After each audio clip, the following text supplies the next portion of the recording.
اللهم صل على سيدنا محمد يا رب صل وسلم دائما ابدا على حبيبي.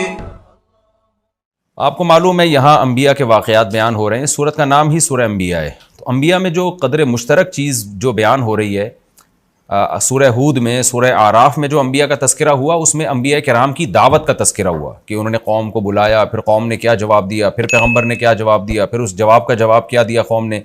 وہاں پیغمبروں اور قوموں کے درمیان جو بھی ان کی بات چیت تھی اس کا قرآن نے تذکرہ کیا ہے. لیکن سورہ انبیاء میں پیغمبروں کے اللہ کے ساتھ جو معاملات تھے، کیسے کیسے مصیبتوں میں پیغمبروں نے اللہ کو پکارا، اس کا تذکرہ ہے، تاکہ یہ مضمون ثابت ہو کہ مصیبت میں صرف اور صرف اللہ کو پکارا جائے گا. تمام پیغمبروں نے مشکلات میں اللہ کو پکارا ہے اور اللہ نے ان کی مشکلات کو دور کیا ہے. تو اس حوالے سے یہ صورت قرآن کی دوسری صورتوں سے ممتاز ہے. دوبارہ مختصر بتاتا ہوں، دوسری صورتوں میں کیا ہے؟ انبیاء کی دعوت، کہ پیغمبروں نے قوم کو کیسے دعوت دی اور قوم نے جواب میں کیا کہا اور پھر قوم کا انجام کیا ہوا. جبکہ سورہ انبیاء میں جو پیغمبروں کا تذکرہ ہے کہ ان پیغمبروں کا اللہ کے ساتھ کیا معاملہ تھا. ہاں یہاں دعوت کا بھی تذکرہ ہے، لیکن دعوت کا تذکرہ کم ہے. وَنُوحًا إِذْ نَادَىٰ مِن قَبْلُ، اور نوح کا تذکرہ بھی کیجئے جب انہوں نے پہلے پکارا، یعنی ابراہیم سے بھی پہلے، کیونکہ اس سے پہلے حضرت ابراہیم کا تذکرہ گزرا ہے. فَاسْتَجَبْنَا لَهُ، ہم نے نوح کی پکار کو سنا. 950 سال نوح علیہ السلام نے دعوت دی اور سخت اذیت دی گئی نوح علیہ السلام کو. 1000 سال کا عرصہ کوئی کم نہیں ہوتا. تو اللہ کہتے ہیں پھر بالآخر ہم نے نوح کی پکار کو سنا. فَنَجَّيْنَاهُ، ہم نے نوح کو بھی نجات دی، وَأَهْلَهُ، اور ان کے اہل و عیال کو بھی، مِنَ الْكَرْبِ الْعَظِيمِ، بہت بڑی تکلیف سے. اس سے پتہ چلتا ہے کہ قوم کی طرف سے جو مخالفت تھی وہ تھوڑی نہیں تھی، بہت بڑی مخالفت تھی. اور اس سے بھی پتہ چلتا ہے کہ اللہ دعا قبول کرتا ہے، لیکن بعض دفعہ دیر ہوتی ہے. ایک مقولہ ہے نا کہ اللہ کے ہاں دیر ہے اندھیر نہیں ہے. تو نوح علیہ السلام تو کب سے دعائیں مانگ رہے ہوں گے، لیکن 950 سال کے بعد جا کے اللہ نے نوح علیہ السلام کو اس بدبخت قوم سے اللہ نے نجات دی. وَنَصَّرْنَاهُ مِنَ الْقَوْمِ الَّذِينَ كَذَّبُوا بِآيَاتِنَا، اور ہم نے مدد کی نوح کی اس ایسی قوم سے جو ہماری آیتوں کو جس نے جھٹلایا تھا. انہم کانوا قوم سوء، اللہ کہتے ہیں واقعی بڑی بری قوم تھی. فاغرقناہم اجمعین، ہم نے ساری قوم کو تباہ و برباد کر دیا، غرق کر دیا. وداؤد وسلیمان، اور اے نبی آپ داؤد اور سلیمان کا بھی تذکرہ کیجئے. اذ یحکمان فی الحرث، جب وہ دونوں ایک کھیتی کے بارے میں فیصلہ کر رہے تھے. احادیث میں، روایات میں اس کی تفصیل ہے، وہ یہ ہے کہ داؤد علیہ السلام بادشاہ تھے، سلیمان علیہ السلام آپ کے بیٹے اور جانشین تھے، ولی عہد تھے. آپ کے پاس ایک کیس آیا کہ ایک بکریوں کا ریوڑ پورا گھس گیا ایک کھیت میں اور بہت نقصان پہنچایا اس نے کھیت کو. اب جو کھیت کا مالک تھا وہ کیس لے کر آ گیا داؤد علیہ السلام کے پاس کہ بھئی اس کی بکریاں میرے کھیت میں گھسیں اور مجھے نقصان ہوا ہے تو میرے نقصان کی تلافی کی جائے. تو بکریوں کا مالک بھی پہنچ گیا. تو داؤد علیہ السلام نے قیاس کے مطابق فیصلہ کیا، سیدھا سیدھا. وہ فیصلہ یہ تھا کہ بھئی بکریوں نے جتنا نقصان پہنچایا ہے، کیونکہ یہ غلطی بکریوں کے مالک کی ہے، اس کا کام تھا اپنے ریوڑ کی حفاظت کرنا، اس نے حفاظت نہیں کی، بکریوں نے گھس کے کھیت میں جو نقصان پہنچایا تو تمام کا تمام تاوان یہ بکریوں کا مالک بھرے گا. لیکن کمال کی بات یہ تھی کہ وہ تاوان اتنا زیادہ آ رہا تھا جو بکریوں کی ریوڑ کی قیمت کے برابر تھا. یعنی اتنا فصلوں کو نقصان ہو گیا تھا کہ اس فصل سے جو آمدن ہوتی وہ بکریوں کی قیمت کے برابر تھی. لہذا طے یہ ہوا کہ سلیمان حضرت داؤد نے یہ طے کیا کہ بھئی اب پوری بکریاں ہی اٹھا کے اس کو دے دی جائیں، یعنی ریوڑ پورا ہی اس کو دے دیا جائے. یعنی ظاہر اب قیمت دو یا بکریاں دے دو، بات ایک ہی ہے. تو اب یہ فیصلہ 100% انصاف پر مبنی تھا، لیکن اس میں بکریوں کے مالک کا نقصان بہت زیادہ تھا. بکریوں کے مالک کا اس میں بہت زیادہ نقصان تھا کہ اس کا پورا ریوڑ ہی جا رہا ہے. تو حضرت سلیمان علیہ السلام نے صلح کا راستہ اختیار کیا. انہوں نے فرمایا کہ نہیں، ہمارا مقصد یہ ہے کہ ہم جو کھیت کا مالک ہے اس کے نقصان کی تلافی بھی ہو. اصل مقصد تو یہ ہے، بکریوں کے مالک کو نقصان پہنچانا ہمارا مقصد نہیں ہے، بلکہ ہمارا بنیادی مقصد یہ ہے کہ جو کھیت میں جو نقصان ہوا ہے کسان کا یا زمیندار کا، وہ اس نقصان کی تلافی ہو جائے. کس طرح سے ہو، یہ تلافی کرے بکریوں کا مالک. تو اس کی تلافی کا آسان راستہ یہ ہے کہ یہ کھیت حوالے کیے جائے بکریوں کے مالک کو، کہ بکریوں کا جو مالک ہے نا وہ اس کھیت میں زراعت کرے گا اور کھیت کو اس حالت پہ لوٹائے گا جس حالت پہ نقصان سے پہلے تھا، اور اس دوران یہ تمام بکریاں یہ کھیت کے مالک کے پاس رہیں گی، اور کھیت کا مالک ان بکریوں سے فائدہ اٹھائے گا، اس کا دودھ استعمال کرے گا، اور ظاہر دودھ ہی استعمال ہو سکتا ہے. یعنی جب تک یہ کھیت اپنی پہلی حالت پہ بحال نہیں ہو جاتا اس وقت تک کھیت کا مالک جو گزارا کرے گا وہ بکریوں کے دودھ سے کرے گا. اس کو کہتے ہیں سلو. سلو کا مطلب ہوتا ہے کہ آپ قانون کے مطابق فیصلہ نہ کریں بلکہ دو فریقوں میں کمپرومائز کا راستہ اختیار کریں آپ. تو جو بھی جج ہو یا قاضی ہو، اچھا جج، اچھا قاضی، اچھا فیصلہ کرنے والا وہی ہوتا ہے کہ وہ دونوں فریقوں کو کسی ایسی درمیانی بات پر آمادہ کر لے جس میں دونوں کا نقصان نہ ہو. تو داؤد علیہ السلام کا فیصلہ بھی حق پر مبنی تھا، لیکن اس میں بکریوں کے مالک کا نقصان بہت ہو رہا تھا. تو اس لیے داؤد علیہ السلام نے کیا کیا، سلیمان علیہ السلام نے صلح کا راستہ اختیار کیا کہ بھائی ہمارا مقصد تو یہ ہے کہ کھیت کے مالک کا جو نقصان ہوا ہے اس کی تلافی ہو جائے، تو تلافی ڈالی جائے بکریوں کے مالک کے ذمہ. اسے کہا جائے بھائی تم ہمیں ویسے ہی کھیت کر کے دو جیسا پہلے تھا، اس میں تمہاری محنت لگے گی، لیکن اس محنت کے بدلے میں تمہاری بکریاں محفوظ ہو جائیں گی، تمہاری جو کئی سالوں کی کمائی ہے کہ ساری بکریاں اٹھا کے ہم کسی کو دے دیں وہ بچ جائے گی. تو اس پہ کھیت کے مالک بھی اس پہ راضی ہو گیا کہ ٹھیک ہے بھائی، جب تک میں بکریوں سے فائدہ اٹھاتا ہوں مجھے میرا کھیت پرانی کنڈیشن میں کر کے دے دے. تو یہ اس کو کہتے ہیں صلح. فقہ میں کتاب الصلح پورا ایک باب ہے، ہدایہ جو فقہ کی مشہور کتاب ہے اس میں طلبہ پڑھتے ہیں کتاب الصلح. آج کے دور میں اس کی ایک بہترین مثال ہے ہمارے سامنے. ہمارے پاس بہت دفعہ یہ سوال آتا ہے کہ والد صاحب نے زندگی میں گھر بنایا تھا، اس کے اوپر ایک والد صاحب نے پورشن بنا دیا. اب کیا ہوا کہ بڑے بیٹے نے یا منجلے بیٹے نے اس پورشن کے اوپر ایک اور مکان بنا دیا جس مکان کا وہ بیٹا مالک تھا. اب والد کے مرنے کے بعد مسئلہ یہ کھڑا ہوتا ہے کہ زمین اور نیچے کا پورشن اس کا تو مالک والد صاحب تھے، اور جو اوپر والا پورشن ہے اس کا مالک تھا بڑا بیٹا. اب شریعت یہ کہتی ہے، قانون یہ کہتا ہے، مفتی جب فتویٰ دے گا تو یہ فتویٰ دے گا کہ بھائی اوپر والا پورشن جس بیٹے کا ہے، چونکہ وہ زمین کا مالک نہیں ہے، حتیٰ کہ مکان کی چھت کا بھی وہ مالک نہیں ہے جو نیچے والا مکان ہے، تو شرعی طور پر اس کی حیثیت یہ بنتی ہے کہ اوپر والے شخص نے نیچے والی زمین کو عاریتاً لیا ہوا ہے، یعنی استعمال کے لیے لیا ہوا ہے. بھائی میں آپ کو اپنی بائک دیتا ہوں استعمال کے لیے، میں آپ کو اپنی گاڑی دیتا ہوں استعمال کے لیے، تو جو اپنی کوئی بھی چیز استعمال کے لیے کسی کو دیتا ہے اسے ہر وقت حق ہوتا ہے کہ وہ اپنی چیز واپس لے لے، چاہے وہ 100 سال کے لیے بھی دے، لیکن عاریتاً دیا ہے نا تو حق ہے. میں آپ کو اپنی گاڑی دیتا ہوں استعمال کے لیے، بائک دیتا ہوں، میں کہتا ہوں جی میں نے آپ کو 20 سال کے لیے دی ہے، لیکن کل میرا دماغ گھوم جاتا ہے، میں کہتا ہوں جی واپس کرو، مجھے نہیں، یہ تو کیونکہ ایک تبرع ہے نا، احسان ہے، تو جب چاہیں آپ اپنی زمین واپس لے لیں، اپنی گاڑی واپس لے لیں. تو جیسے آپ کسی کو سواری کے لیے اپنی گاڑی دیتے ہیں تو عاریتاً آپ کسی کو اپنی زمین بھی دے سکتے ہیں کہ بھئی یہ میری زمین ہے، اس پہ چاہو اپنا گھر بنا لو. اب کسی شخص نے آپ کی زمین پہ اپنا گھر بنا لیا تو آپ کو شریعت ہر وقت یہ حق دیتی ہے کہ آپ کسی بھی وقت اس سے کہہ سکتے ہو مجھے اپنی زمین چاہیے اور یہ مکان خالی، یعنی گھر توڑ کے لے جاؤ، بڑا ملبہ اٹھاؤ یہاں سے، یہ شرعی طور پہ حق ہے. تو جب بھی آپ کسی کے گھر پہ اپنا گھر بناتے ہیں تو خوب سمجھ لیں جو نیچے کا جس کا پورشن ہے، جس کے پاس لینڈ ہے، جس کے پاس زمین ہے، اس کو یہ حق ہے کہ وہ کسی بھی ٹائم پہ آپ کو کہہ سکتا ہے کہ یہ مکان اوپر توڑ تاڑ کے لے جاؤ، میری زمین اور میری چھت مجھے خالی کر کے دو. یہ شرعی طور پر اس کو حق ہے. اب جب وراثت میں ہمارے پاس اس طرح کا مسئلہ آتا ہے تو ہم جواب لکھتے ہیں، وہ یہی اکثر مفتیان کرام جواب لکھتے ہیں کہ بھئی یہ جو اوپر والا جس نے پورشن بنایا ہے نا، اب نیچے والے وارثین اگر چاہتے ہیں کہ وہ یہ آرڈر دے دیں اوپر والے کو کہ بھئی یہ ہماری چھت خالی کرو اور یہ تم نے جو بنایا تھا یہ توڑ کے واپس لے جاؤ، تو ان کو یہ حق ہے.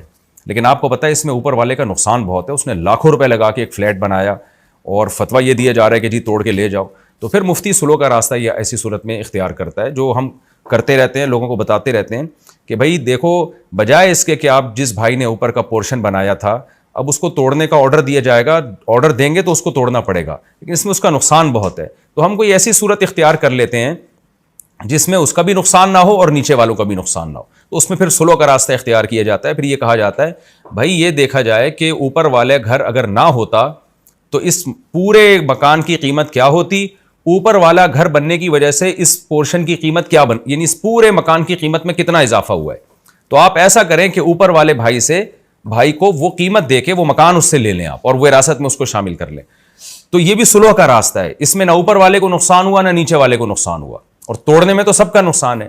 تو بعض دفعہ شرعی قانون ایک طرف رہنمائی کر رہا ہوتا ہے، لیکن جو ماہر مفتی ہوتے ہیں یا ماہر قاضی ہوتے ہیں وہ صلح کا راستہ اختیار کرتے ہیں تاکہ دونوں فریقوں میں سے کسی کو بھی نقصان نہ ہو اور جو مقصد تھا نقصان سے بچانا وہ حاصل ہو جائے. تو یہ کتاب الصلح پورا ایک فقہ کے میں ایک پورا باب ہے، اور ہماری عدالتوں میں تو صلح کا کوئی سیٹ اپ ہے ہی نہیں. میرے پاس ایک دفعہ کیس آیا، مجھے یاد ہے کہ 2 شخص کا جھگڑا تھا، لاکھوں روپے کا ان کا مسئلہ چل رہا تھا. تو مجھے پتا تھا کہ اس میں جب ایک کے حق میں فیصلہ کیا جائے گا تو دوسرے کو بہت شدید نقصان ہوگا اس میں. تو وہاں اکثر ہم بھی صلح کا راستہ اختیار کرتے ہیں کہ بھئی کچھ دو کچھ لو کی پالیسی اختیار کر کے اس پھڈے کو ختم کرو.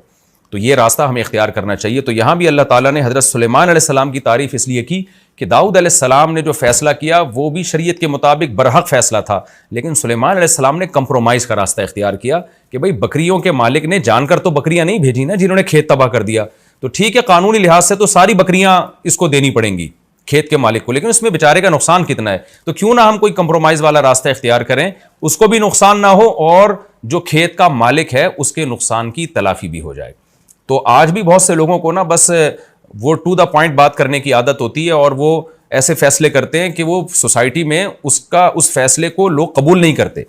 تو جو حکمت پر مبنی لوگ ہوتے ہیں، جو حکیم ہوتے ہیں، حکمت والے ہوتے ہیں، وہ کوشش یہ کرتے ہیں کہ ایسا فیصلہ سنایا جائے جو دونوں کے لیے سوٹیبل ہو. تو قرآن نے یہی بتایا کہ وَدَاوُودَ وَسُلَیمان، اور داؤد اور سلیمان کا بھی تذکرہ کیجئے. اِذْ یَحْکُمَانِ فِی الْحَرْثِ، جب دونوں ایک کھیتی کے بارے میں فیصلہ کر رہے تھے. اِذْ نَفَشَتْ فِیہِ غَنَمُ الْقَوْمِ، جب قوم کی بکریاں اس میں، یعنی قوم سے مراد لوگوں کی بکریاں، کوئی خاص فرد تھا وہ مراد ہے، یعنی وہ ایک قوم ہی کا فرد تھا نا، وہ ان کی بکریوں کا ریوڑ اس میں گھس گیا. وَكُنَّا لِحُكْمِهِمْ شَاهِدِينَ، اور ہم سلیمان اور داؤد کے فیصلے کو دیکھ رہے تھے کون اس میں کیا فیصلہ کرتا ہے. فَفَهَّمْنَاهَا سلیمان، ہم نے سلیمان کو سکھا دیا، وہ سلیمان کے دل میں ہم نے ڈال دیا کہ اس طرح سے کرنا ہے. تو اللہ حضرت سلیمان کی تعریف اور یہ اس صلح کے راستے کی تعریف اللہ تعالیٰ اس لیے کر رہے ہیں تاکہ اس امت کی رہنمائی ہو، کہ امت بھی ہمیشہ صلح کے راستے کو اختیار کرے، صرف فیصلے تھوپنے والا کام نہ کرے. وَكُلًّا آتَيْنَا حُكْمًا وَعِلْمًا، اللہ کہتے ہیں اب ایسا نہ ہو کہ داؤد کی تمہاری نظر میں ویلیو کم ہو جائے کہ داؤد علیہ السلام کو تو پتہ نہیں تھا، سلیمان کو پتہ چل گیا. اللہ کہتے ہیں نہ، ہم نے دونوں کو حکمت اور علم دیا تھا، داؤد کو بھی سلیمان کو بھی.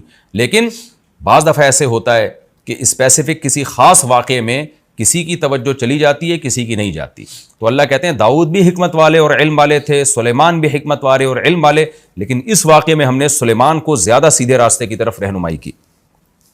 وَسَخَّرْنَا مَعَ دَاوُودَ الْجِبَالَ، اور ہم نے داؤد کے ساتھ پہاڑوں کو مسخر کر دیا. اچھا، اس پچھلے واقعے میں ایک سبق یہ بھی ملتا ہے کہ قرآن کہتا ہے کہ ہم نے سلیمان کو زیادہ اچھا سمجھایا، لیکن پھر قرآن داؤد علیہ السلام کی توہین سے بھی ہمیں بچا رہا ہے کہ تم یہ نہ سمجھو کہ داؤد کے پاس علم اور حکمت نہیں تھا، وہ بھی بڑے حکمت والے اور علم والے تھے.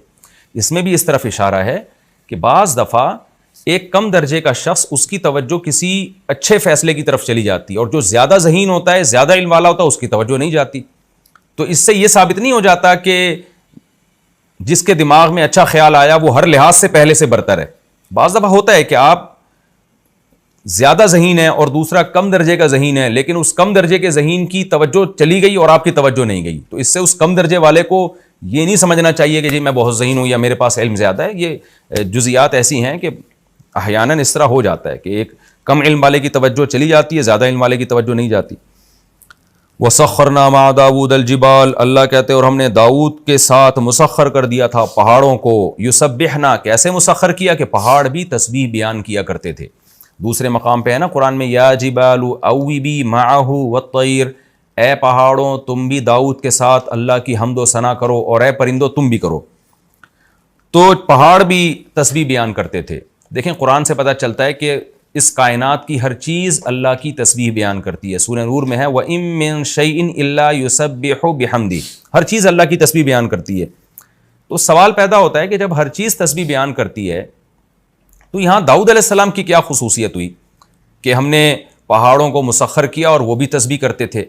تو اس سے صاف پتہ چلتا ہے کہ ویسے تو ہر چیز بزبان حال اللہ کی تعریف کر رہی ہے، لیکن جو داؤد علیہ السلام کا معجزہ تھا وہ یہ تھا کہ باقاعدہ سبحان اللہ الحمدللہ کی پہاڑوں سے آوازیں آیا کرتی تھی. یہ معجزہ تھا داؤد علیہ السلام کا کہ داؤد علیہ السلام جب زبور تلاوت کرتے یا اللہ کی حمد و ثنا کرتے تو پہاڑوں سے بھی لا الہ الا اللہ کی اور پرندوں سے بھی لا الہ الا اللہ کی آوازیں آنا شروع ہو جایا کرتی تھی. وَكُنَّا فَاعِلِينَ، اللہ کہتے ہیں اور یہ سارے کام ہم کر رہے تھے. یہ بھی ایک اشکال کا جواب ہے کہ پہاڑ کیسے اللہ کی تسبیح بیان کر رہے ہیں، پرندے کیسے کر رہے ہیں؟ تو اللہ کہتے ہیں پرندہ نہیں کر سکتا زبان کے ذریعے کہ وہ زبان انسان کی سمجھ میں آئے، پہاڑ نہیں بول سکتا، لیکن یہ سارے کام ہم کر رہے تھے.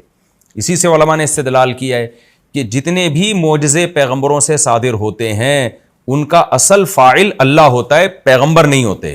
تو اس لیے اللہ کہہ رہے ہیں سارے کام میں کر رہا تھا، داؤد نہیں کر رہے تھے یہ سارے کام، کہ ان کے حکم پر پہاڑوں کا سے جو آواز آئی ہے تو یہ آواز ہم نے نکالی ہے پہاڑوں سے.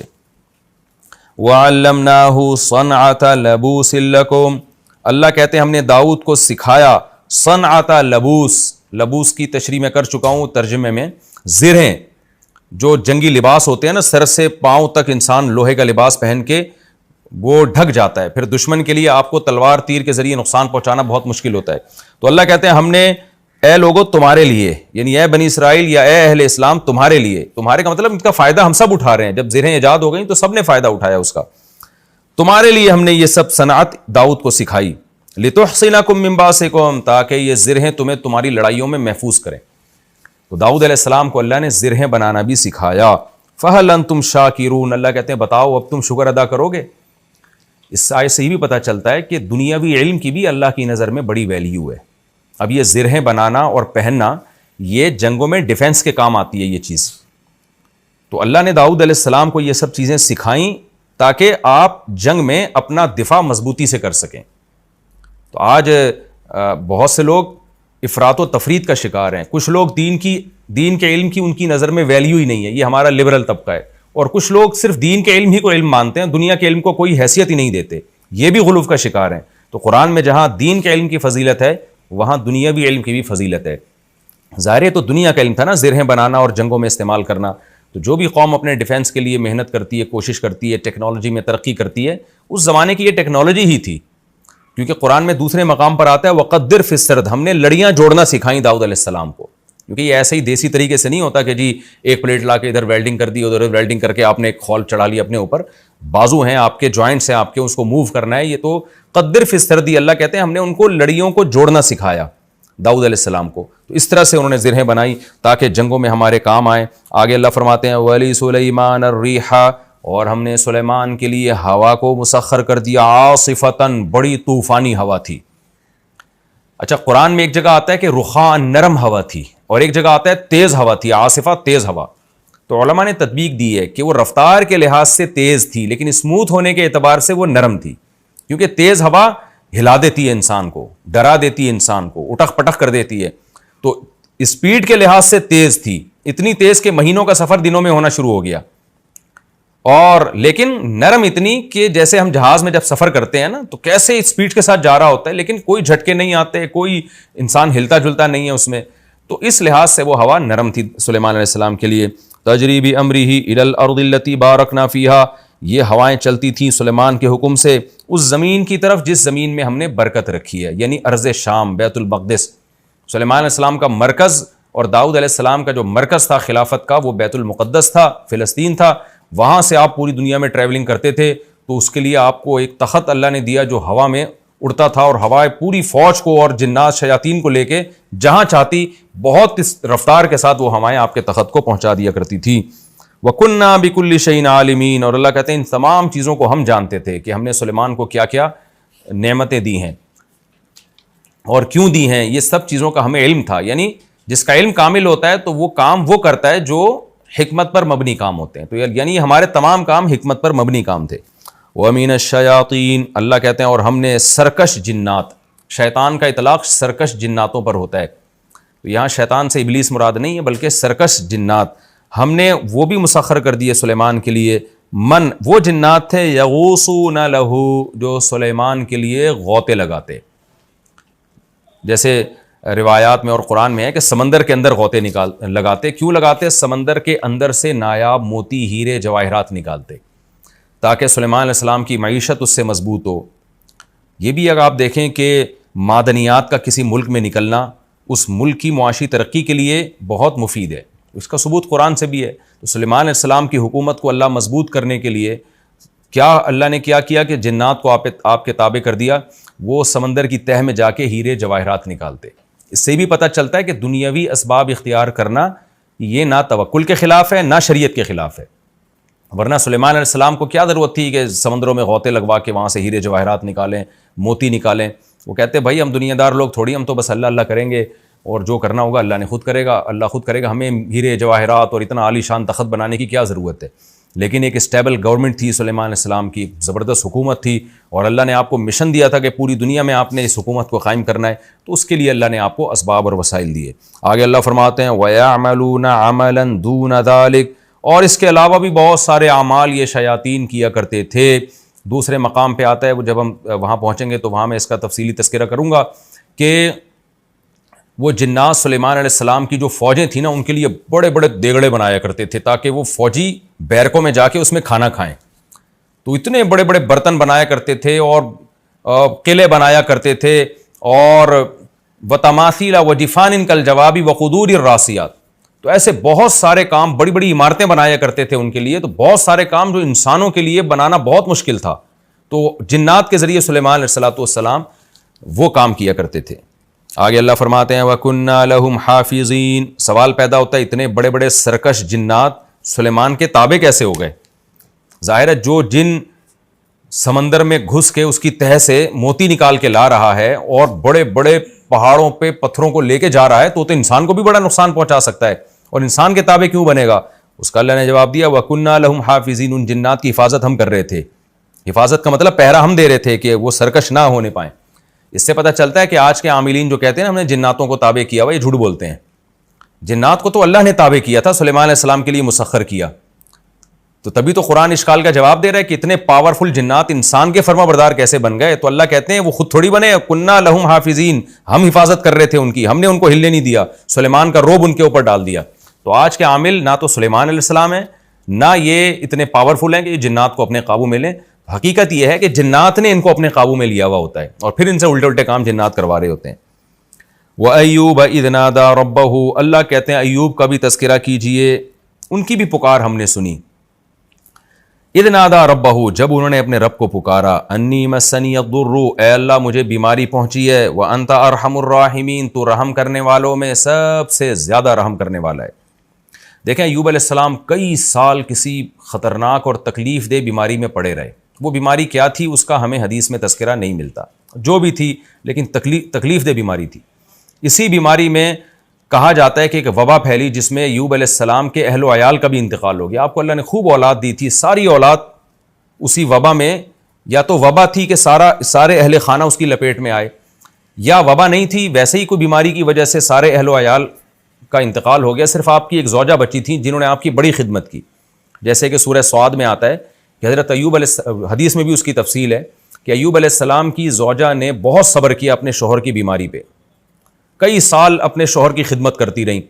لیکن ایوب علیہ السلام چونکہ اتنا عرصہ بیمار تھے، جب انسان بیمار ہوتا ہے اس کی طبیعت میں تھوڑا سا چڑچڑاپن پیدا ہو جاتا ہے. تو ان کی زوجہ سے ایک دن آپ کی خدمت میں کچھ کوتاہی ہوئی. حضرت ایوب علیہ السلام کو غصہ آیا، آپ نے فرمایا میں ٹھیک ہو گیا تو تجھے 100 کوڑے ماروں گا میں. لیکن بعد میں آپ کو ندامت ہوئی کہ بھئی یہ میری بیوی تو بڑی نیک ہے، اس نے بیماری میں اتنی خدمت کی ہے. جب ٹھیک ہو گئے نا تو اب پریشان کہ اللہ میں تو اپنی قسم اور پیغمبر قسم کے بھی کبھی بڑا خیال کرتے ہیں کہ میں کیسے اس خدمت گزار بیوی کو جو ہے 100 کوڑے ماروں. اب اپنی قسم کو دیکھتے اور اپنی بیوی کو دیکھتے تو اللہ نے آپ کو ہیلا بتایا، وَخُذْ بِيَدِكَ ضِغْثًا فَاضْرِب بِهِ وَلَا تَحْنَثْ. اے ایوب تو اپنی زبان کی بھی لاج رکھ، قسم بھی پوری کر لے. اور ہم قسم پوری کرنے کا طریقہ بتاتے ہیں کہ ایک جھاڑو لے جس میں 100 تنکے ہوں، ایک ہی دفعہ بیگم کو مار دے بس. تو بیگم کو بھی پتا ہو کہ بھئی اللہ نے ہیلا بتایا تاکہ قسم میں بری ہو جائیں. تو ایوب علیہ السلام نے ایسا ہی کیا. تو اللہ نے حضرت ایوب علیہ السلام کی زوجہ کی بھی رعایت کی اور ایوب علیہ السلام کی بھی رعایت کی. باقی سارا خاندان حضرت ایوب علیہ السلام کا وفات پا گیا. تو آپ کو تنہائی محسوس ہوتی تھی، لیکن اس طویل بیماری میں اور ان تنہائی کے ایام میں اولاد جب آپ سے چھین لی گئی، سب کی موت واقع ہو گئی، تو ایوب علیہ السلام صبر کرتے رہے. تو قرآن نے ایوب علیہ السلام کے بارے میں فرمایا انا وجدناہ صابرا، ہم نے بڑا صبر والا پایا. آج تھوڑی سی پریشانی آتی ہے، خودکشی کی باتیں، منہ سے غلط باتیں. ایوب علیہ السلام کی ساری اولاد کا انتقال ہو گیا اور تنہا ہو گئے، صرف ایک زوجہ بچی تھیں جو خدمت کرتی تھیں اور طویل عرصہ بیماری میں. تو قرآن کہتا ہے پھر ایوب نے ہمیں پکارا، انی مسنی الضر، اے اللہ مجھے بہت مصیبت پہنچ چکی ہے. یعنی پیغمبر کا بھی صبر ایک انتہا کو پہنچتا ہے اور اللہ بھی اتنا آزماتا ہے. اے اللہ میں بہت مشکل میں ہوں. وَأَنْتَ أَرْحَمُ الرَّاحِمِينَ, تو رحم کرنے والوں میں سب سے زیادہ رحم کرنے والا, یعنی تو مجھ پہ ترس کھا. دیکھیں دعائیں تو ایوب علیہ السلام اس وقت سے ہی مانگ رہے ہوں گے نا جب سے بیمار ہیں. پیغمبر تو دعائیں مانگنے میں بخل تھوڑی کرتے ہیں, لیکن یہ وہ دعا ہے جو بہت ہی عاجزی کے ساتھ نکلی. مسنی الضر, بیماری کا لفظ نہیں کہا کہ مجھے بیماری پہنچی ہے, مطلب مصیبت پہنچی ہے مجھے بہت زیادہ, اور تو مجھ پر رحم کر. تو اللہ کہتے ہیں فاستجبنا لہ, ہم نے ان کی دعا کو قبول کیا. اللہ چاہتے پہلے دن قبول کر لیتے, لیکن اللہ اپنے نیک بندوں کو بعض دفعہ طویل آزمائش میں ڈالتے ہیں اور پھر اللہ ان کی دعاؤں سے اس آزمائش کو دور کرتے ہیں. اللہ فرماتے ہیں فاستجبنا لہ, ہم نے ایوب کی دعا کو قبول کیا. فکشفنا ما بہ من ضر, جو مصیبت ان کو پہنچی تھی وہ ہم نے ان سے دور کر دی. کشف کا معنی جیسے بادل چھٹ جاتے ہیں نا, تو کشف کا معنی ایسے کھول دینا.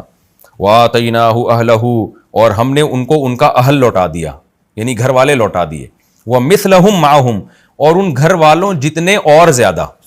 اب اس کی دو تفسیریں کی گئی ہیں کہ اس آیت کا کیا مطلب ہے. ایک مطلب تو یہ بیان کیا گیا ہے کہ جو گھر والے ان کے انتقال کر گئے تھے, جو اولاد ان کی دنیا سے چلی گئی تھی, اللہ نے ان کو دوبارہ زندہ کر دیا اور اس جیسی مزید اولاد دے دی اللہ نے, یعنی آپ کی نسل میں اللہ نے ڈبل اضافہ کر دیا تاکہ اور آپ کا گھر آباد ہو جائے اور آپ کو اولاد مل جائے. تو یہ بھی مطلب بیان کیا گیا, لیکن زیادہ راجح مطلب دوسرا ہے. وہ یہ ہے کہ اللہ نے آپ کو, جو بچے مر گئے تھے ظاہر ہے وہ تو مر گئے, اللہ کا قاعدہ یہی ہے کہ جو موت جس کو آ جاتی ہے اللہ دوبارہ زندہ نہیں کرتے, لیکن ایوب علیہ السلام کی تنہائی دور کرنے کے لیے اللہ نے بہت جلدی آپ کو اتنی ہی اولاد اور دے دی. ومثلہم معہم, اور ان جیسی مزید دے دی, یعنی پہلے جتنے آپ کی اولاد تھی اب اس سے ڈبل اولاد اللہ نے آپ کو دے دی. تو یہ بھی اللہ کی بہت بڑی نعمت. اس سے بھی آپ اندازہ لگائیں تو کہ اللہ تعالیٰ تو خاندان کے بڑے ہونے کو بہت بڑی نعمت قرار دے رہا ہے, اولاد کے دگنے ہونے کو اور زیادہ اولاد ہونے کو اتنی بڑی نعمت قرار دے رہا ہے کہ ایوب علیہ السلام کی اللہ نے ایسے پکار سنی کہ ان کے اہل چھین لیے تو اللہ نے اور زیادہ اولاد آپ کو دے دی. اور آج فیملی پلاننگ والے کیسا دماغ خراب کیا ہوا انسانوں کا, اور ہمارے پڑھا لکھا طبقہ کیسا فطرت کا باغی ہو گیا اور ان نعروں سے کتنا متاثر ہے, اور اپنے گھروں کو ان لوگوں نے نسل روک کے کیسا بے رونق کر دیا ہے. میں بار بار جب جاتا ہوں نا مالداروں کے گھروں میں, جب بھی میں جاتا ہوں مالداروں کے گھروں میں اور بڑے بڑے بنگلے دیکھتا ہوں اور دیکھتا ہوں ان کے ایک آدھ سے زیادہ بچہ نہیں ہے, تو مجھے بار بار یہ آیت یاد آتی ہے, نسوا اللہ فانساہم انفسہم, یہ اللہ کو بھول گئے, اللہ نے ان کو اپنے فائدے کی چیزیں بھلا دی. تو ان کے گھروں کی رونقیں ختم ہو گئی, محبتیں ختم ہو گئی, نسل روک روک کے. بس ایک ہی چیز دماغ میں خناس بھر گیا ہے کہ پیسہ پیسہ پیسہ پیسہ پیسہ, نسل روکو تاکہ پیسہ بچاؤ ورنہ بھوکے مر جائیں گے. تو اس کا عذاب ان کے اوپر یہ آیا ہے کہ نہ ان کے داماد ہوتے ہیں, نہ ان کی بہویں ہوتی ہیں, نہ بڑھاپے میں ان کے پوتے نواسے ہوتے ہیں, بس ایک آدھ بچہ اور ہزار ہزار گز کے بنگلے اور دیواریں ان کو کھا رہی ہوتی ہیں.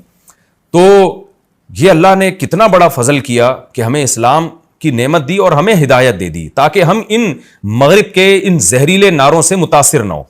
یہ بڑے زہریلے نعرے ہیں جو بڑے میٹھے شیرے میں رکھ کے نا لالی پاپ ہمیں دی جا رہی ہے, اور یہ بتایا جا رہا ہے کہ یہ تمہارے فائدے کی چیزیں, حقیقت میں اس سے آپ کا خاندان تباہ ہو رہا ہے, آپ کی محبتیں تباہ ہو رہی ہیں.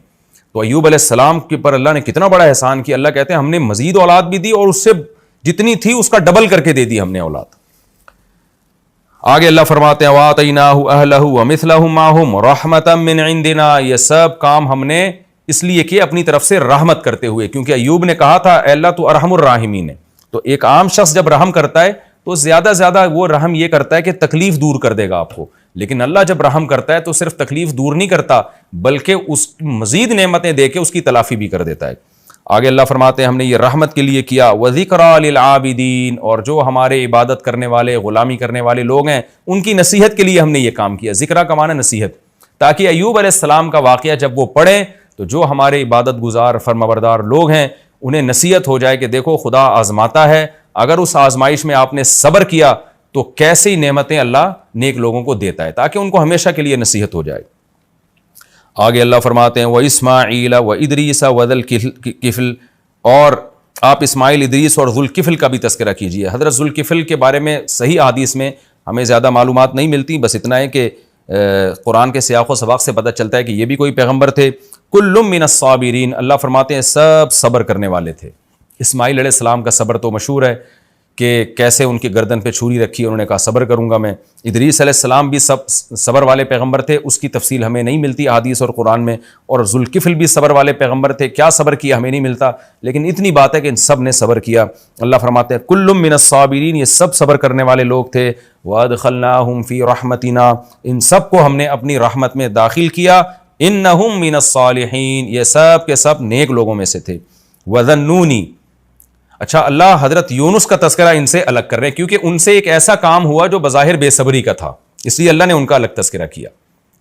وہ کیا تذکرہ ہے کہ یونس علیہ السلام جب اپنی قوم کی تبلیغ کرتے کرتے تھک گئے اور ان کو لگا کہ اب اس قوم پر اللہ کا عذاب آئے گا تو کہیں میں بھی عذاب میں نہ پکڑا جاؤں، تو حضرت یونس علیہ السلام اللہ سے پرمیشن لیے بغیر قوم کو چھوڑ کے چلے گئے۔ اللہ تعالیٰ کو اس بات پہ ناراضی ہوئی کہ میرے پیغمبر نے مجھ سے پوچھے بغیر قوم کو کیوں چھوڑ دیا، کیونکہ اللہ کے علم میں یہ بات تھی کہ جب اس قوم پر عذاب آنے لگے گا نا تو یہ عام قوموں کی طرح اترائے گی نہیں۔ دیکھیں قوم عاد، قوم سمود اور دوسری قوموں پہ جب عذاب آیا تو عذاب دیکھ کے بھی مذاق اڑاتے تھے وہ۔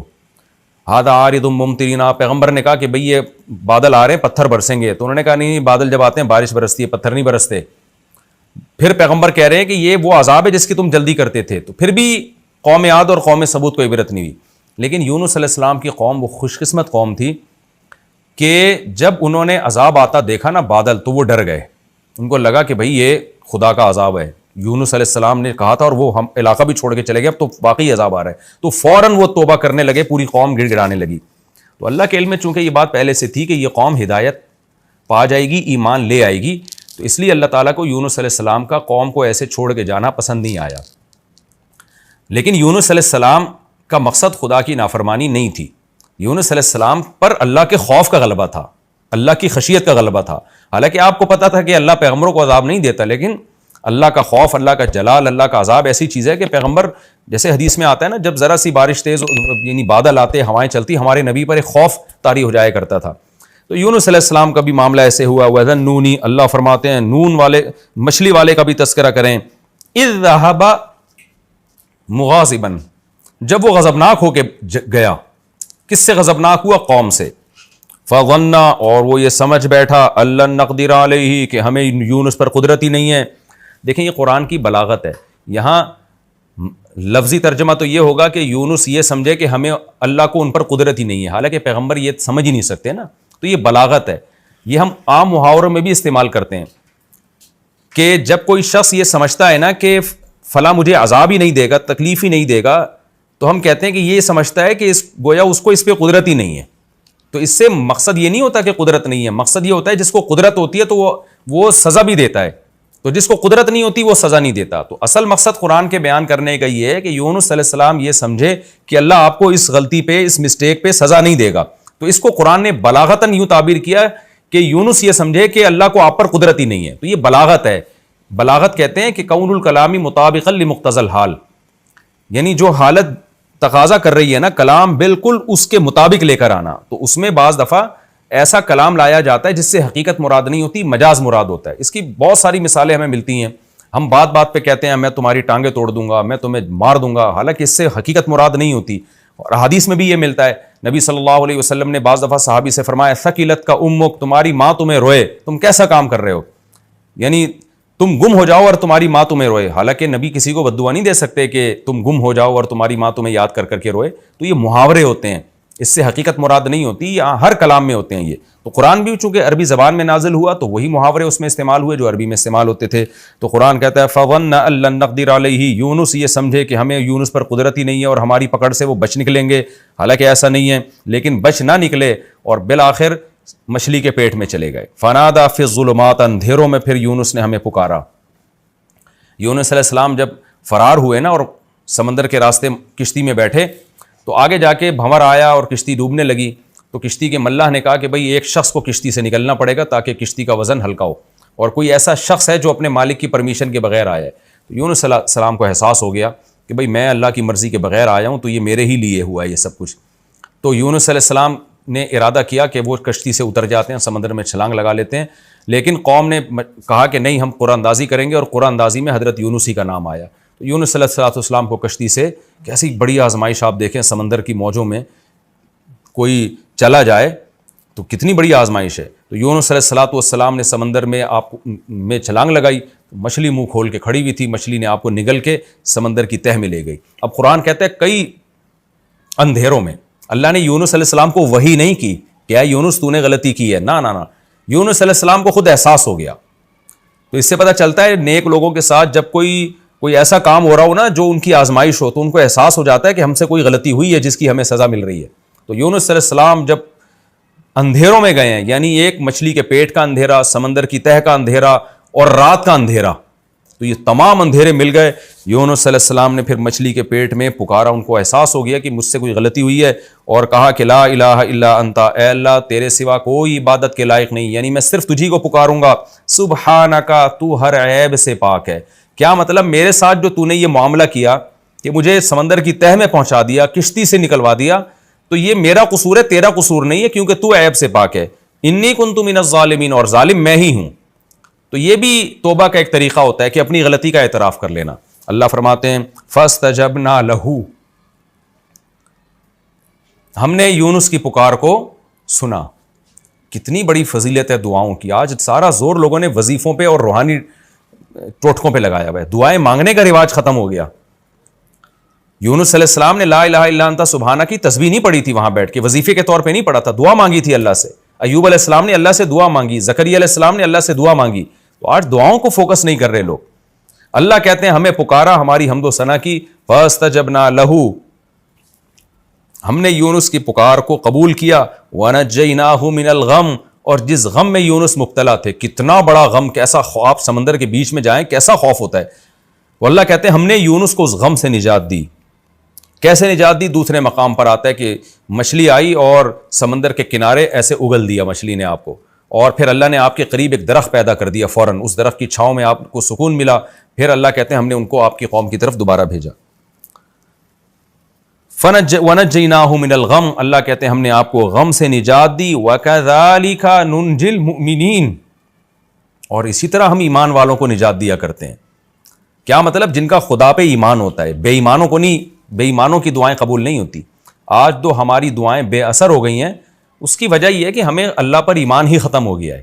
ہم تو ٹرائی کر رہے ہوتے ہیں کہ قبول ہو گئی تو ٹھیک ہے، نہیں ہوئی تو چلو مانگنے میں کیا جا رہا ہے. تو دعاؤں میں وہ جان اور وہ طاقت ہمارے ختم ہو چکی ہے. تو اللہ نے فرماتے ہیں وَكَذَلِكَ نُنْجِي الْمُؤْمِنِينَ، ہم ایمان جو ہم پر اعتماد کرتے ہیں، ایمان لاتے ہیں، اس طرح سے ہم ان کو نجات دیتے ہیں. یعنی تمام ناکامیوں کے اسباب کے ہوتے ہوئے ہم ان کو کامیاب کر دیتے ہیں. وَزَكَرِيَّا إِذْ نَادَى رَبَّهُ، اور زکریا کو بھی یاد کیجئے جب اس نے اپنے رب کو پکارا اور کیا کہا؟ ربی لا تذرنی فردن، اے اللہ تو مجھے اکیلا مت چھوڑ. بوڑھے ہو چکے ہیں، بال سفید ہو چکے ہیں، بیوی 90-100 سال کی، وہ بھی بڑھیا. لیکن اللہ تعالیٰ فرماتے ہیں کہ ہمیں زکریا نے پکارا، اے اللہ تو مجھے اکیلا مت چھوڑ. وَأَنْتَ خَيْرُ الْوَارِثِينَ، اور تو سب سے بہتر وارث ہے. یعنی اصل میں تو میرا وارث تو ہی ہے. وارث کا مطلب سب کے جانے کے بعد جو رہتا ہے وہ تو ہی رہتا ہے. لیکن میں چاہتا ہوں کہ دنیا کے لحاظ سے بھی میرا کوئی وارث بنے، میری کوئی اولاد بنے جو کہ باپ کی وارث ہوتی ہے. یعنی میں جو وارث چاہ رہا ہوں تو یہ مطلب نہیں ہے کہ میں تجھے وارث نہیں سمجھتا، اصل وارث تو ہی ہے، لیکن دنیا کے لحاظ سے مجھے وارث چاہیے، لہذا مجھے اکیلا مت چھوڑ. فاستجبنا لہ، اللہ کہتے ہیں ہم نے آپ کی پکار کو سنا. ووہبنا لہ یحییٰ، اور ہم نے آپ کو یحییٰ ہبہ کیے، گفٹ میں دیے. واصلحنا لہ زوجہ، اور زکریا کے لیے ان کی زوجہ، زوج سے مراد ان کی بیوی ہے، اور ہو کے ضمیر حضرت زکریا کی طرف لوٹ رہی ہے. ہم نے زکریا کی زوجہ کو بھی ٹھیک کر دیا، یعنی بانجھ پنے کی اصلاح کر دی ہم نے. انہم کانوا یسارعون فی الخیرات، اس لیے کہ یہ خاندان نیکیوں میں ایک دوسرے سے آگے بڑھا کرتا تھا اور ہمیں امید اور خوف کے ساتھ یدعوننا پکارا کرتا تھا. وکانوا لنا خاشعین، اور ہم سے ڈرا کرتا تھا. تو اس کی برکت سے اس خاندان پر ہم نے احسان کیا اور بڑھاپے میں ان کو ہم نے اولاد دی. وقت ہمارا مکمل ہو چکا ہے.